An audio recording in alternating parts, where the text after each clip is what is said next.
Bienvenue chez les Défricheurs de livres, le podcast qui passe au crible les livres cultes de la littérature, grâce à son équipe de chroniqueurs aussi avisés que bavards. Un retour donc sans compromis sur ces livres qui ont fait l'histoire de la littérature. Au menu de ce soir, un grand classique nouvellement adapté au cinéma. Nous parlerons bien sûr du conte à canine pointue avec vous. Cyprien, bonsoir. Bonsoir Madame Gargouille. On vous retrouvera également en fin d'émission pour votre chronique, où vous nous parlerez de... Dracula, justement, j'ai saisi l'occasion de le relire. Très bien. Avant de terminer par un arrêt dans l'archipel de l'horreur avec vous, Ulysse, bonsoir. Bonsoir Madame Gargouille. Où il sera question de... Eh bien ce soir il sera question de cinéma. Très bien, à tout à l'heure. À tout à l'heure. À présent, plongeons-nous dans l'univers de Dracula.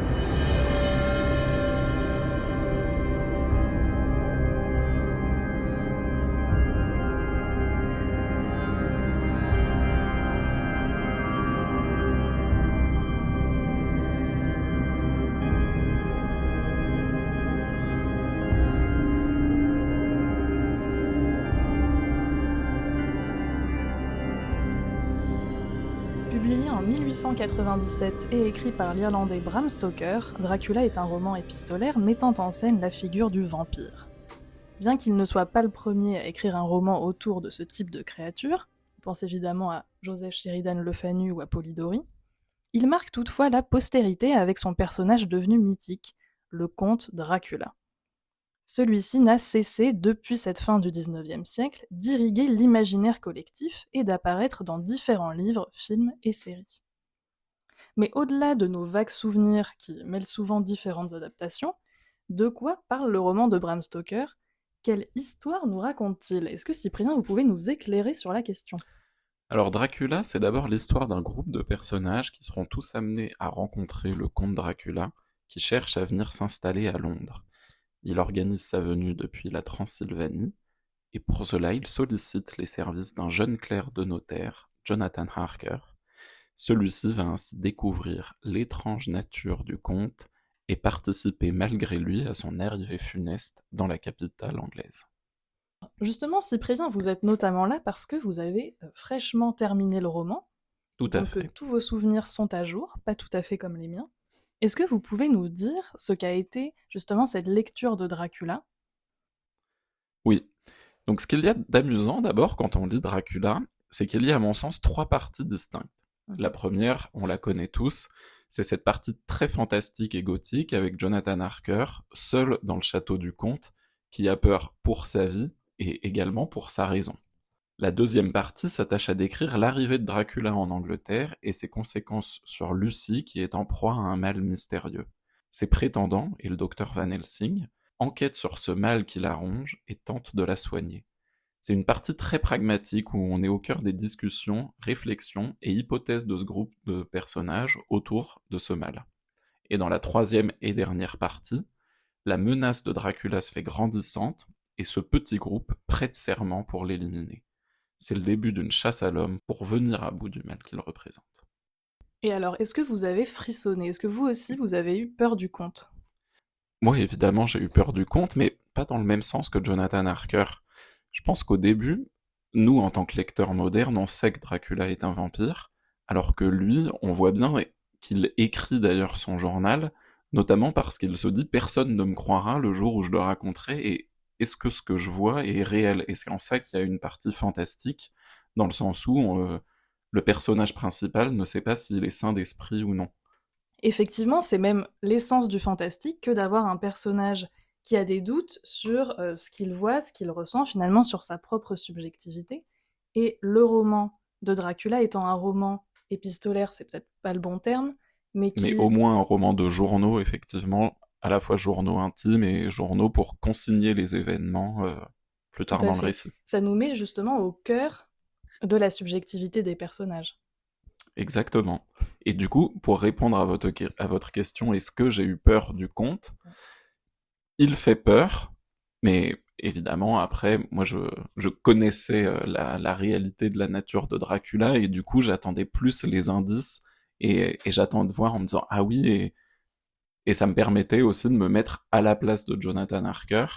Et donc, est-ce que vous pensez que cette espèce de spoil, hein, pourrait-on dire, le fait qu'on sache tous que Dracula est un vampire alors que Jonathan, lui, ne le sait pas et les autres personnages non plus. Parce que ça, c'est vraiment important dans le roman, c'est on mène l'enquête pour savoir quelle est la nature, Mm. justement, du conte. Mm. Est-ce que ça gâche la lecture? Alors à mon sens, effectivement, on ne lit plus Dracula comme pouvait le faire un lecteur de l'époque qui ne savait pas forcément que le comte était un vampire et peut-être même ce qu'était un vampire, parce que peut-être que l'image du vampire qu'on a aujourd'hui, qui est parfaitement véhiculée dans notre société, était moins connue à cette époque, en Mais 1897. le roman a justement aidé À la populariser, ouais, ouais, tout à et fait. à ce que tout le monde connaisse un peu les caractéristiques de cette créature. Ouais, exactement. Et en revanche, sur la partie enquête de l'histoire, donc plutôt cette deuxième partie, Donc euh, avec, excusez-moi, le docteur Van Helsing qui arrive pour mener l'enquête sur le mal de Lucy, qui est l'amie de la femme de Jonathan Harker. ouais, Et pour cette enquête, il est rejoint par les différents hommes ouais, qui voilà. gravitent autour de Lucy, parce qu'elle est très populaire. Effectivement, Lucie avait plusieurs prétendants, et il se trouve qu'ils sont tous prêts à l'aider pour lui sauver la vie. Et donc on a toute une partie d'enquête, voilà, où on se rend compte un peu des différentes caractéristiques de sa maladie. Et du coup, en tant que lecteur moderne, effectivement, nous, on voit très vite la chose venir. Et On peut peut-être mettre les mots dessus, je pense que c'est, personne c'est, ne sera réellement surpris. c'est peut-être un spoil, et nous n'avons pas envie de divulgacher. Lucie a été victime des morsures de Dracula, on le découvre très tôt, et du coup ça a tout un tas d'effets sur sa personnalité et sur son état physique et mental. Et donc justement, est-ce que le fait que nous, on comprenne ça rapidement, ça peut gâcher le plaisir? Bah, c'est ça, en fait, comme on passe vraiment beaucoup de pages avec de nombreux allers-retours pour le professeur Van Helsing entre Amsterdam, où il mène ses recherches, et Londres, et on apprend qu'il a pris tel train, qu'il a pas dormi de la nuit, que un tel a donné son sang, tel autre On a sent que ça donné a son été sang. laborieux, effectivement. Enfin, voilà, parfois on a l'impression un peu de patauger dans cette intrigue en se disant, mais allez-y, nous, on sait au fond ce qui s'est passé et ce qui va se passer. Et du coup, là-dessus, effectivement, j'ai trouvé ça un petit peu plus longuet aujourd'hui, mais ça ne gâche pas non plus le plaisir de relire ce roman. Surtout que dans la première partie, le fait qu'on sache que le comte est un vampire peut-être rajoute même encore aux petits frissons qu'on peut avoir parce que on a d'autant plus conscience de la menace qui pèse sur Jonathan. Oui, je suis bien d'accord avec vous. Pour Jonathan, je pense, enfin, lui a peur, mais il ne se rend pas compte du danger qu'il court parce que il n'y croit pas. Et d'ailleurs, plus tard dans le roman, c'est Van Helsing qui parle de Jonathan à Mina, donc sa femme, en lui disant, mais vous vous rendez pas compte du courage de votre mari, il est allé jusque dans la crypte de Dracula, il a ouvert le cercueil, c'est vraiment c'est un héros, quoi. Il a fait des choses qu'un homme, enfin, qu'aucun autre homme n'aurait pu faire, probablement. Et effectivement, je pense que Jonathan, lui, parce qu'il ne savait pas le danger qu'il courait, a pu le faire. Et cette première partie, elle met aussi en place les différents éléments du vampire.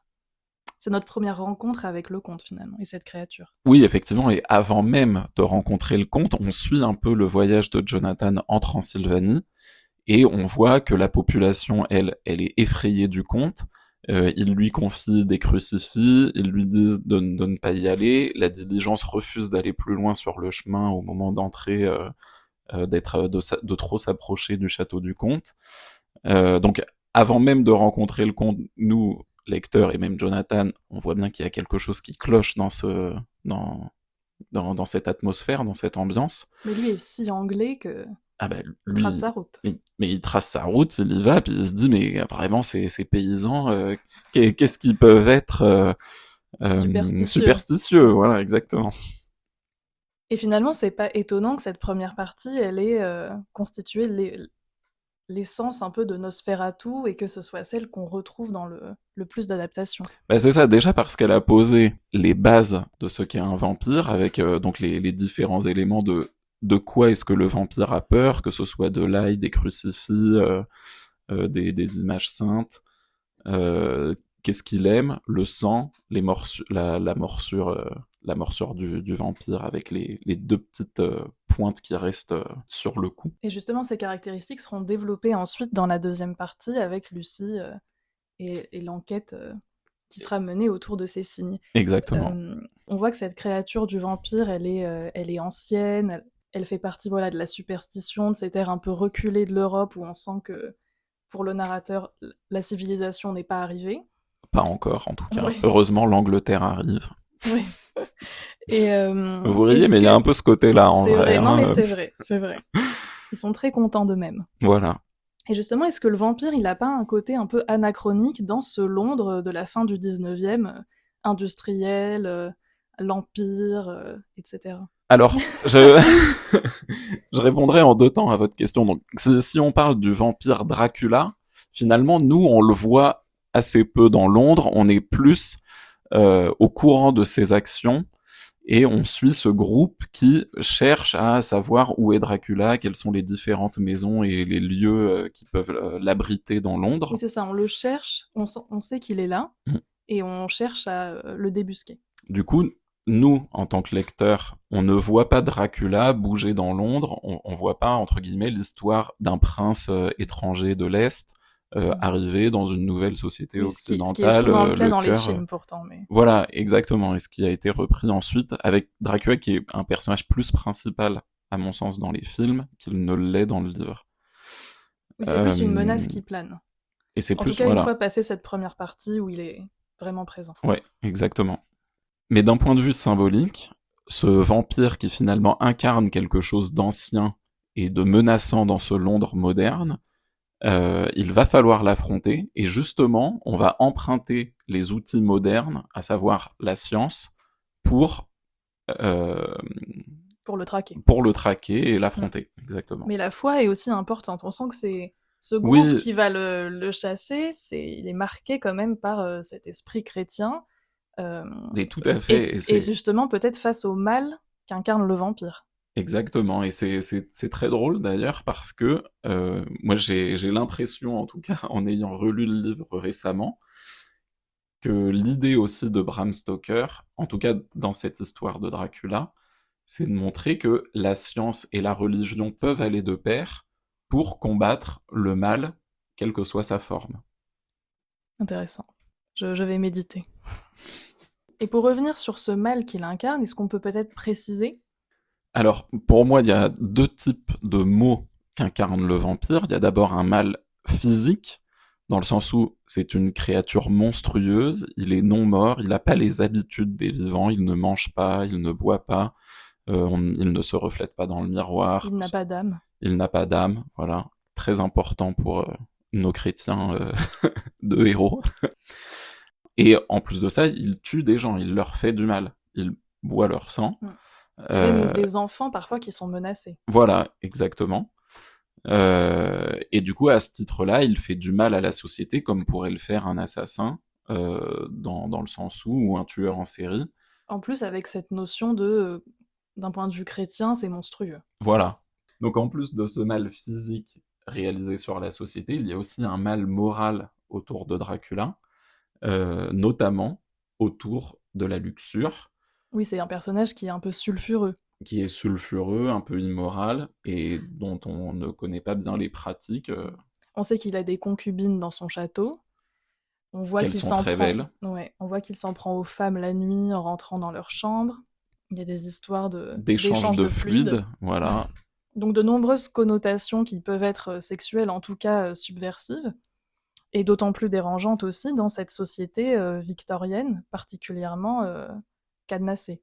Oui, et à cheval sur les conventions et les bonnes mœurs. Et justement, Mina, qui est la femme de Jonathan, va être confrontée à Dracula, et cela va remettre en cause son statut, son innocence, sa pureté, qui sont si importantes dans cette société anglaise du 19e. Effectivement, à un moment, elle est surprise, donc seule avec Dracula, en plein échange de fluides, comme nous disions. Et on voit que ça a chamboulé un peu tout le monde. Jonathan au premier chef. Son mari. Son mari, exactement. Donc alors, nos auditeurs sont peut-être en train de se dire que c'était une lecture mitigée, hein, pour nous deux, mais il serait peut-être bon d'insister sur le fait qu'il y a un charme inhérent à ce roman qui tient à plusieurs éléments. à plusieurs éléments. Donc tout d'abord, cette première partie avec Jonathan seul dans le château du comte qui est toujours très réussie, je trouve fonctionne encore vraiment très aujourd'hui, bien. ouais, voilà, fonctionne encore très bien et honnêtement, enfin, tous les éléments fonctionnent, que ce soit les éléments gothiques, effectivement, avec le château, le fait que ça se passe la nuit, un jeune homme un peu pur qui est emprisonné, enfin, Par un monstre. par un monstre, voilà. Il y a aussi dans cette partie de cette équipe qui est truculente et qui, même si elle est un peu exaspérante, Ouais. ils ont quelque chose de Ouais, voilà, ils ont charmant. quelque chose de charmant, d'attachant, et en même temps, On a envie de enfin, les taper. et en même temps, c'est ça, enfin, ça fait quand même ligue de gentlemen, qui sont, Contre le mal. ouais, voilà, enfin, ils sont investis de leur mission, et on sent qu'ils sont très contents d'eux-mêmes, quoi. Ils ne doutent pas de leurs actions. C'est vrai qu'en soi, c'est assez amusant de le prendre avec du recul aussi. C'est divertissant. Ouais, On ne fait pas complètement. que le subir. Ouais, voilà, tout à fait. Et puis, il y a quand même dans cette troisième partie aussi quelque chose qui est assez efficace, c'est cette espèce de course contre la montre Mm. pour, voilà, vaincre Dracula. On n'en dit pas plus, mais ça reste assez prenant. Oui, tout à fait. C'est assez efficace et rapide. Enfin, c'est pas bâclé, mais ça reste aussi rapidement mené.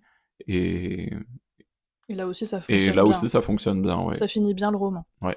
Et après, peut-être un dernier élément qui, moi, fait partie de mes préférés, c'est justement ces journaux, et qui donne vraiment l'impression d'être au cœur de l'histoire, au cœur des événements, et d'être, nous aussi, un peu en temps réel, pris dans ces mystères et cette menace.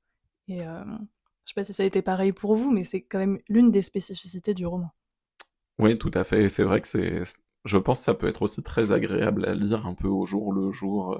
Bon, après, faut savoir que ça s'étend de mai à novembre, donc Et oui, ça, comme un ça petit donnerait 6 calendrier mois de de lecture. lecture, quoi, voilà. Mais, euh, mais effectivement, on est avec chacun des personnages dans lui ses réflexions, enfin ses réflexions, ce qu'il a vu, avec qui il était. Enfin, ça fonctionne honnêtement comme style, le style de narration fonctionne.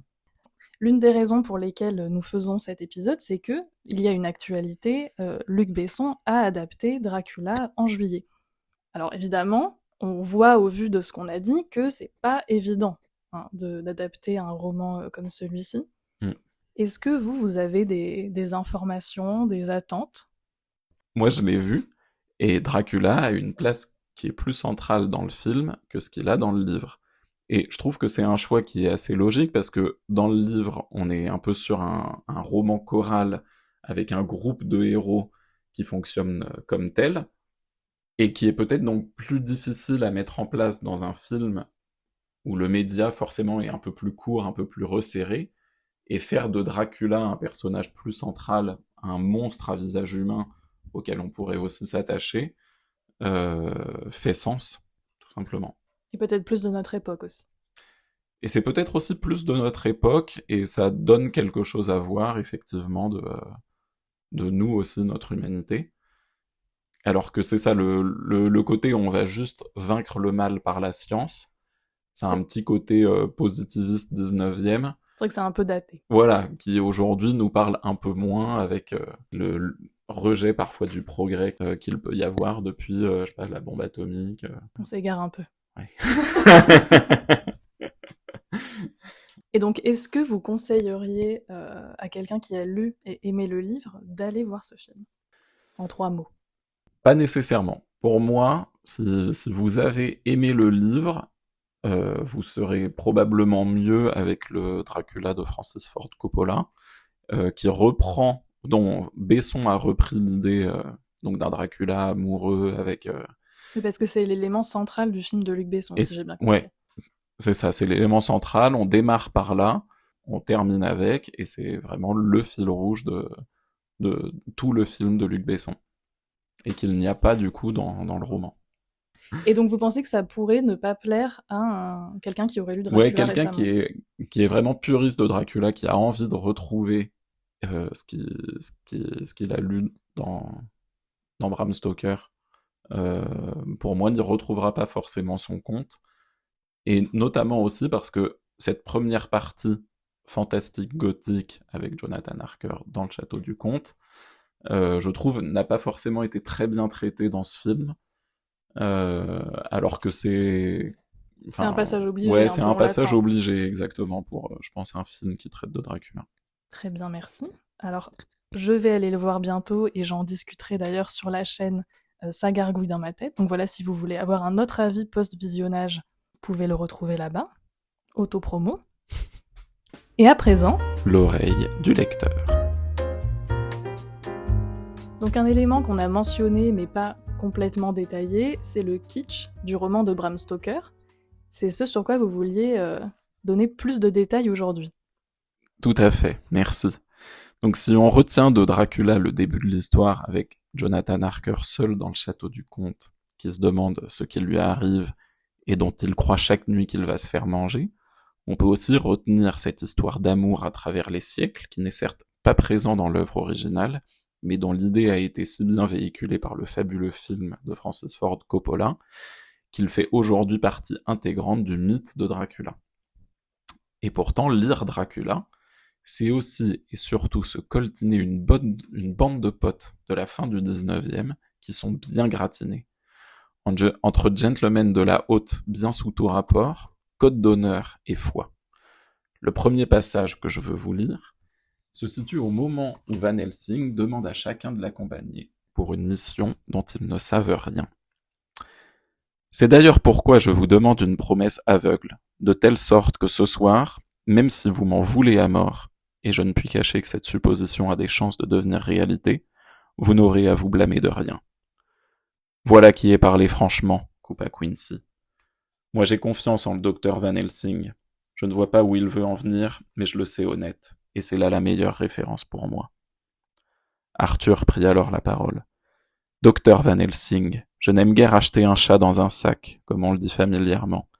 Et si cet achat mystérieux implique une action opposée à mon honneur de gentleman, ou même à mes croyances chrétiennes, je ne puis vous faire la promesse que vous me demandez. Si par contre vous pouvez m'affirmer que ni mon honneur, ni ma foi ne risquent de s'entacher, je vous promets sur l'heure tout ce que vous voulez. Et pourtant, sur ma vie, je suis bien incapable de deviner ce que vous voulez de nous. Dans ce passage, vous l'avez entendu, ils aiment en faire des tonnes sur ce qu'ils doivent accomplir et le mystère qui entoure ce que Van Helsing leur demande. J'ai l'impression qu'aujourd'hui, on ne peut plus prendre ces passages complètement au sérieux, et le lecteur ne peut s'empêcher de sourire en les imaginant aussi grandiloquents entre eux. Le second passage que je voulais vous partager est aussi le revers de la médaille de ces hommes bien de leur temps dans le traitement qu'ils réservent aux femmes. Je veux notamment parler de, je cite, cette pauvre Mina, qui n'a rien demandé et se fait virer de l'équipe après y avoir apporté la plus grande des contributions. Ah, cette merveilleuse Madame Mina. Elle a le cerveau d'un homme supérieurement intelligent, j'entends, mais le cœur d'une femme. Croyez-moi, Dieu avait une idée derrière la tête quand il a façonné pareil modèle. Ami John, notre bonne fortune a voulu que jusqu'à présent, cette femme nous soit d'un précieux secours. Mais après cette nuit, il ne faudra plus la mêler à cette terrible affaire. Il n'est pas bon de lui faire courir un risque aussi grand. Nous autres, les hommes, sommes bien déterminés à exterminer le monstre. N'y sommes-nous pas obligés au demeurant? Voilà une tâche où la femme n'a pas à intervenir. Même si elle n'en subit aucun dommage physique, son cœur et son âme peuvent subir des conséquences horribles à la suite des horreurs qu'elle affrontera. Elle pourrait en souffrir, tant le jour, dérèglements nerveux, que la nuit, insomnie et cauchemars. De plus, elle est mariée de fraîche date, et qui nous dit qu'elle n'a pas peut-être, d'autres sujets de préoccupation. Voilà, c'est aussi ça des gentlemen, et de nos jours, ce n'est pas forcément beau à voir. Effectivement, c'est le moins qu'on puisse dire. Merci beaucoup pour cette lecture, voilà, de nous avoir partagé ces extraits brillamment choisis. Alors c'est l'heure de retrouver Ulysse pour l'archipel de l'horreur. Sur quelle île avez-vous accosté cette fois-ci? Eh bien, si je vous dis château en ruine, brume, forêt lugubre... Ça sent le gothique. Eh bien oui, car aujourd'hui, nous avons accosté sur l'île de la Monstromania. Mais alors expliquez-nous, qu'est-ce que la Monstromania? Eh bien, la Monstromania est une période durant laquelle Hollywood a produit une quantité astronomique de films de monstres. Ce phénomène débute dans les années 30 jusqu'à la fin des années 70 environ. Une véritable explosion cinématographique concernant les monstres. Dracula de Todd Browning, L'Homme Invisible et Frankenstein de James Whale, ou encore Wolfman de George Wagner. Mais effectivement, tous ces noms de monstres, nous les avons entendus dernièrement au cinéma. Tout à fait, car Hollywood a bien l'air d'être reparti dans une nouvelle monstromania. Nous avons eu droit à Dracula de Luc Besson, sorti il y a peu, Frankenstein de Guillermo del Toro arrive en novembre sur Netflix, et en début d'année 2025, nous avons eu droit à un Wolfman. Et ça ne s'arrête pas là pour notre Lycan préféré, car un nouveau Wolfman est déjà prévu et sera réalisé par Robert Egger, qui n'est autre que le réalisateur du remake d'une autre figure emblématique de l'horreur, j'ai nommé Nosferatu. Mais alors dites-moi, pourquoi Hollywood propose-t-il à nouveau ce type de film ? Pourquoi une nouvelle monstromania ? Eh bien, selon moi, il y a tout d'abord la demande du public de revoir ces figures emblématiques de la culture. Mais aussi, les messages que ces histoires transmettent nous parlent encore, comme dans les différents films Wolfman qui abordent tous le sujet de la dualité de l'homme, l'expression et les conséquences de sa bestialité. Mais aussi, nous ne voilons pas la face, hein. Il y a de très fortes envies des studios de capitaliser sur ces figures connues du public, en sachant parfaitement que les gens iront voir encore et encore ces figures et ces histoires qu'on connaît. C'est l'effet franchise qui frappe actuellement Hollywood depuis plusieurs années. Ça ne rime pas avec qualité, il suffit de voir le dernier Wolfman pour le comprendre. Cependant, je reste optimiste. Surtout concernant le Frankenstein de Guillermo del Toro qui sort très prochainement. Selon moi, il incarne un peu le verdict de cette nouvelle monstromania. Est-ce purement une stratégie commerciale ? Ou bien Hollywood a-t-il encore quelque chose à nous dire sur ces monstres et leur humanité ? Eh bien, on verra ça prochainement au cinéma. Merci Ulysse et à bientôt. À bientôt, Madame Gargouille. C'est l'heure de clôturer ce premier épisode. Merci beaucoup d'avoir suivi cette émission. Et merci à vous, chers collègues, pour votre participation. Pensez à noter et à commenter le podcast. Et puis on se retrouve bientôt pour de nouvelles aventures. Salutations!